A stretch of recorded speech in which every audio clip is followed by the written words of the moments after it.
नमस्कार मंडळी, स्वागत आहे तुमचं कानून मराठी या चॅनलवर. तर आज आपण बघणार आहोत की कायद्याने आपल्याला कोणकोणते मोफत हक्क दिलेले आहेत.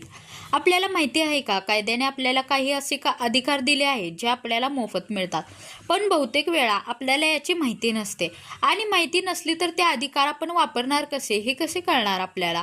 आज मी तुम्हाला अशा 3 महत्त्वाच्या मोफत कायद्यांबद्दल सांगणार आहे. तर सगळ्यात पहिला म्हणजे मोफत कायदेशीर मदत, त्यालाच आपण फ्री लीगल एड म्हणतो.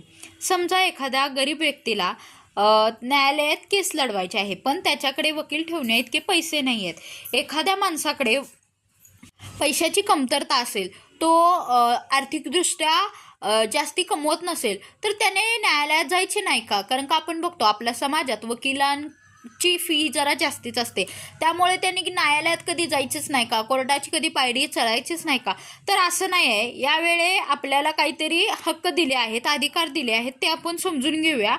अशा वेळी तो काय करणार, आपल्याला संविधानाने आणि कायद्याने अशी तरतूद केली आहे की आर्थिकदृष्ट्या कमजोर लोकांना, महिला, मुलं, अनुसूचित जाती जमाती यांना सरकारकडून मोफत वकील दिला जातो. यालाच आपण फ्री लीगल एड असं म्हणतो.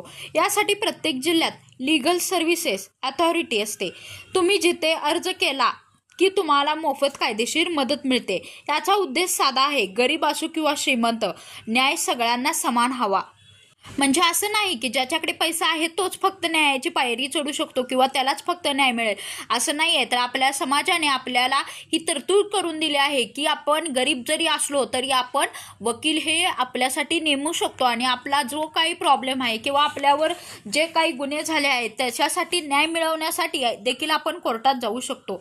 दुसरा अधिकार जो आपल्याला दिलेला आहे त्यालाच आपण म्हणतो माहितीचा अधिकार, राईट टू इन्फॉर्मेशन. आपल्याला सरकारकडे प्रश्न विचारण्याचा अधिकार आहे. जे तुम्हाला ठाऊक आहे का किंवा माहिती आहे का तुम्हाला? उदाहरणार्थ, तुमच्या गावात रस्त्याचे काम चालू आहे, पण काम नीट होत नाहीये, पैसा कुठे जातोय हे समजत नाहीये, तर तुम्ही RTI टाकून विचारू शकता, या रस्त्यांच्या कामासाठी किती निधी आला आहे, कोणत्या ठेकेदाराला काम दिलं आहे. सरकारला 30 दिवसाची माहिती 30 दिवसात तुम्हाला ही माहिती द्यावीच लागते. त्यामुळे RTI हा सामान्य माणसाचं शस्त्र आहे असं मानलं आहे. त्यामुळे पारदर्शकता टिकते आणि भ्रष्टाचाराला आळा बसतो.